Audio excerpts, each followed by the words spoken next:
नमस्कार दोस्तों, मैं हूं गौरव तिवारी। दोस्तों, आज हम वेस्टर्न एथिक्स की दुनिया के उस महान विचारक से मिलेंगे, सुकरात से।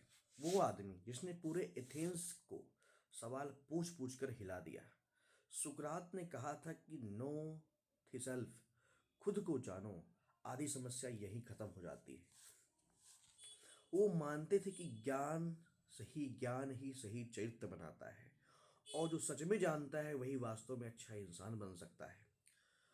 उनकी इथिक्स किताबों में नहीं, लोगों की गलियों में, बाजारों में, दुनिया के हर सवाल में छिपी थी।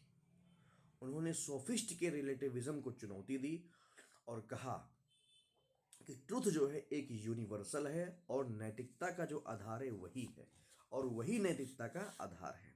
तो आज दोस्तों हम समझेंगे कि सुकरात की नैतिकता क्या थी, ज्ञान और सद्गुण का रिश्ता कैसे काम करता है, क्यों वो कहता था कि इविल इज इग्नोरेंस, बुराई सिर्फ अज्ञान है, और क्यों उसकी सोच आज भी मोरल फिलॉसफी की रीढ़ है।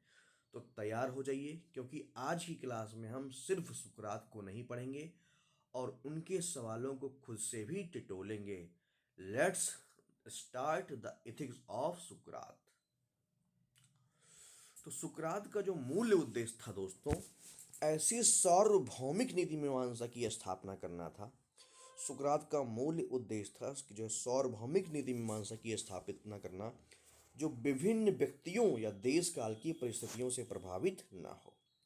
सुकरात का मूल्य जो है उद्देश्य था कि ऐसी सार्वभौमिक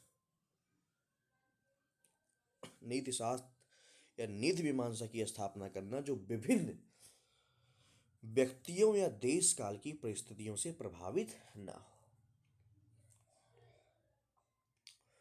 तो आगे देखते हैं। सुकरात ने सद्गुणों को जो है नैतिकता का क्या माना था? प्रतिमान माना है। सुकरात ने जो है सद्गुणों को नैतिकता का क्या माना है? प्रतिमान माना है। तो प्रतिमान का मतलब क्या होता है दोस्तों? तो प्रतिमान का मतलब होता है कि जब हम या जिस चीज को हम आदर्श या मापदंड या आइडियल मॉडल मानते हैं, उसे हम प्रतिमान कहते हैं। जैसे गांधी जी सत्य के प्रतिमान हैं, सुकरात क्या है? नैतिकता के प्रतिमान है। तो इस प्रकार जो है हमने सुकरात ने सद्गुणों को नैतिकता का प्रतिमान माना है। तो ये लाइन बहुत इंपॉर्टेंट है कि सुकरात ने जो है सद्गुणों को नैतिकता का प्रतिमान माना है। सद्गुण वे गुण हैं जो कठोर अभ्यास से विकसित होते हैं और व्यक्ति के भीतर यह क्षमता पैदा करते हैं कि वह अपनी वासनाओं और इच्छाओं को अपने विवेक के अधीन रखे। उदाहरण के लिए, अगर साहस सद्गुण का अर्थ है भय की भावना को नियंत्रित करना का अस्थायी गुण, जो बार बार ऐसी परिस्थितियों में किए गए अभ्यास से विकसित होता है। सुकरात ने जो है ज्ञान को प्रमुख सद्गुण माना है। सुकरात ने जो है ज्ञान को क्या माना है? प्रमुख सद्गुण माना है। किंतु ज्ञान का अर्थ सिर्फ जानना या जानकारी रखना नहीं। ज्ञान का वास्तविक रूप है जो है स्वयं को जानना। तो सुकरात ने जो है ज्ञान को प्रमुख सद्गुण माना है, किंतु ज्ञान का अर्थ सिर्फ जानना या जानकारी रखना नहीं। ज्ञान का वास्तविक जो अर्थ है जो है शुभ अशुभ, सत्य असत्य, न्याय अन्याय, कर्तव्य अकर्तव्य में भेद कर पाने की क्षमता। तो ज्ञान का जो वास्तविक अर्थ है जो है शुभ अशुभ, सत्य असत्य, न्याय अन्याय तथा कर्तव्य अकर्तव्य में भेद कर पाने की क्षमता। ज्ञान सद्गुण में तब बनता है जब वह चेतना का हिस्सा न रह करके अंतरीकृत हो जाता है। जब वह ज्ञान सद्गुण तब बनता है, ज्ञान सद्गुण कब बनता है? जब वह चेतना का हिस्सा न रह करके अंतरीकृत हो जाता है और प्रत्येक आचरण में व्यक्त होने लगता है। और सभी नैतिक बुराइयां अज्ञान से ही पैदा होती हैं, क्योंकि ऐसे व्यक्ति शुभ अशुभ में भेद नहीं कर पाते। क्योंकि ऐसे व्यक्ति शुभ और अशुभ में भेद नहीं कर पाते हैं। और समाज को नैतिकता या नैतिक बनाने का एक ही रास्ता है कि वह यह है कि कठोर अभ्यास द्वारा व्यक्तियों में सद्गुण का विकास किया जाए। और दोस्तों, विभिन्न सद्गुणों के संबंध में स्पष्ट करने के लिए सुकरात ने सद्गुणों का एक सिद्धांत दिया। क्या सिद्धांत दिया? Principle of virtue. तो दोस्तों हम समझते हैं कि प्रिंसिपल ऑफ वर्च्यू क्या है।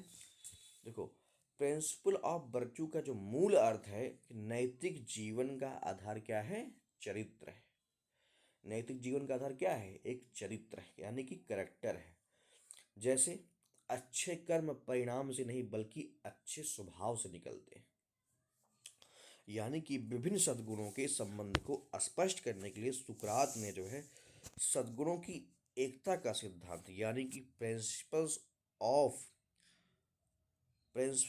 ऑफ यूनिटी ऑफ वर्चूज प्रस्तुत किया। इसके अनुसार ज्ञान एकमात्र सद्गुण है और शेष सद्गुण साहस, संयम, विवेक और न्याय आदि इसी के विशिष्ट रूप हैं। तो जो है नैतिक जीवन का आधार चरित्र है। अच्छे कर्म परिणाम से नहीं बल्कि अच्छे स्वभाव से निकलते हैं। मतलब good character equal to good action और good action equal to good life.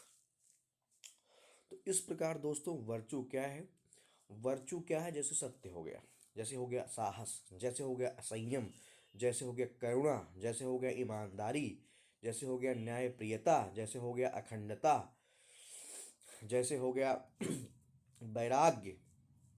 ये सब क्या है? सद्गुण है।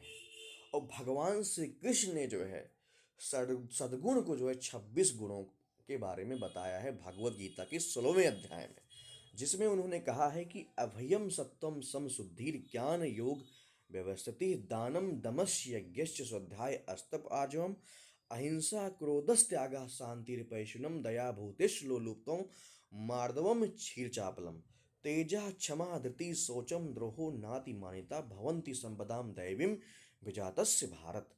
इसी प्रकार जो है भगवान श्री कृष्ण ने भी जो है भागवत गीता में 26 गुणों के बारे में बताया है, जो कि 16वें अध्याय के पहले, प्रथम, दूसरा और तृतीय श्लोक में वर्णित है।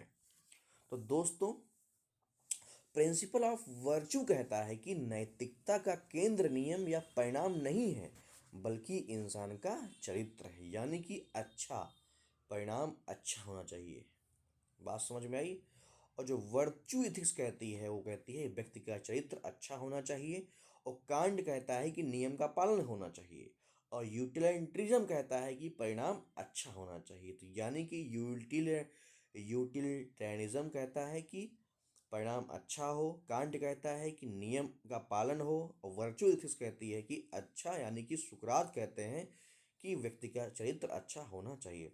मतलब कि सद्गुण जो है नैतिकता मानती है कि सही इंसान बिना सही कर्म नहीं हो सकता है। मतलब कि सद्गुण नैतिकता मानती है, वर्चुअल एथिक्स कहती है कि जो है सही इंसान बिना सही कर्म कर्म किए नहीं हो सकता है। यानी कि जो सुकरात का प्रिंसिपल ऑफ वर्च्यू है वो कहता है कि ज्ञान ही सद्गुण है जो सही को जानता है और वही सही करेगा, यानी कि बुराई बराबर अज्ञान। और इस प्रकार जो है दोस्तों हमने सुकरात के